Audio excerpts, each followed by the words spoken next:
বাংলার শিক্ষা পোর্টালে স্টুডেন্ট ট্রান্সফার সার্টিফিকেট জেনারেট করার পরেও ড্রপ বক্সে কোনো স্টুডেন্ট লিস্ট দেখতে পাওয়া যাচ্ছে না। টিসি কোথা থেকে ডাউনলোড করবেন অপশন খুঁজে পাচ্ছেন না তো? এই ভিডিওটি দেখুন, খুব সহজেই সমস্যার সমাধান হয়ে যাবে। প্রথমেই বিএস পোর্টালের লগ ইন পেজে চলে আসুন। এখানে স্কুলের নির্দিষ্ট ডিটেলস দিয়ে আগে স্কুল লগ ইনটি করে নিতে হবে। ড্যাশবোর্ড ওপেন হয়ে গেলে বাঁ দিকের যে মেনু লিস্ট আছে সেখানে চলে আসুন। এখানে 5 নম্বর মেনু দেখতে পাবেন স্টুডেন্ট প্রমোশন অ্যান্ড ট্রান্সফার। এর আন্ডারে একটি সাব মেনু রয়েছে স্টুডেন্ট ট্রান্সফার আউট। এই অপশানে আমাদেরকে চলে যেতে হবে। স্টুডেন্টের ট্রান্সফার সার্টিফিকেট এই জায়গা থেকেই ইস্যু করা হয় এবং টিসি জেনারেট হয়ে গেলে কিছুদিন আগে পর্যন্ত এখানে একটি লিস্ট দেখতে পাওয়া যেত, যেখান থেকে স্টুডেন্টের ট্রান্সফার সার্টিফিকেটটি সহজেই ডাউনলোড করা যেত। এখন এখানে একটি নতুন মেনু অ্যাড হয়েছে একাডেমিক ইয়ার বলে, এবং এর পাশে একটি সিলেকশন বক্সও দেখতে পাবেন। সিলেকশন বক্সে টাচ করলে ইয়ারের এরকম একটি লিস্ট দেখতে পাওয়া যাবে। লিস্ট থেকে যে ইয়ারটি সিলেক্ট করবেন শুধুমাত্র সেই ইয়ারের স্টুডেন্টদের ট্রান্সফার সার্টিফিকেটের লিস্ট দেখতে পাবেন।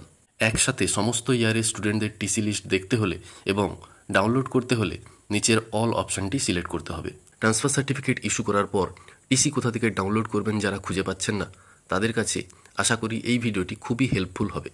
এরকম আরও ইন্টারেস্টিং ইনফরমেশন পাওয়ার জন্য চ্যানেলটির সাথে জুড়ে থাকুন এবং অবশ্যই চ্যানেলটিকে সাবস্ক্রাইব করে রাখুন।